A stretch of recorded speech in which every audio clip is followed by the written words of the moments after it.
विपक्ष आरोप लगाता है कि लॉकडाउन लगाने में सरकार से देरी हुई और अगर सही समय पर लॉकडाउन लगाया जाता तो भारत और बेहतर स्थिति में होता। सत्ता पक्ष इसे स्वीकार नहीं करता। जब हमारे यहां कोरोना का एक भी केस नहीं था,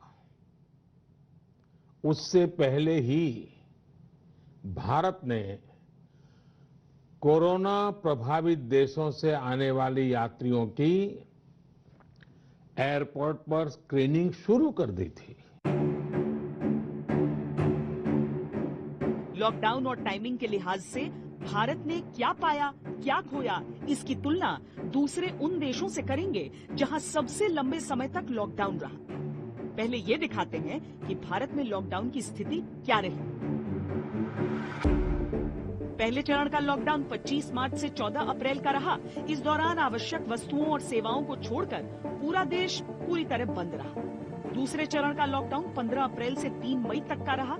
संक्रमण के मामलों के आधार पर रेड, ऑरेंज और ग्रीन जोन में देश के अलग अलग हिस्सों को बांटा गया। तीसरे चरण का लॉकडाउन 4 मई से 17 मई तक रहा। इसमें रेड, ऑरेंज और ग्रीन जोन के हिसाब से ही दुकानें खुली, कुछ और रियायतें भी दी गई। इस चरण से जान के साथ जहान को प्राथमिकता दी गई। चौथे चरण का लॉकडाउन 18 मई से 31 मई तक। स्कूल, मॉल, धार्मिक स्थल, सांस्कृतिक कार्यक्रम, खेल छोड़कर लगभग हर सेक्टर में किसी न किसी तरह की छूट दी गई। विपक्षी आरोपों के अनुसार लॉकडाउन अगर और पहले लगाया जाता तो हालात और बेहतर होते। अब इसे समझ लेते हैं। सबसे लंबे दिनों तक लॉकडाउन लगाने वाले देशों में इटली सबसे ऊपर आता है। यहाँ 10 मार्च को लॉकडाउन लगाया गया। 3 मई की रियायतों के बावजूद लॉकडाउन जारी है। लेकिन अगर मौतों का आंकड़ा देखें तो इटली 29 मई तक 33,142 मौतें देख चुका था, जबकि 2,31,732 संक्रमित रहे।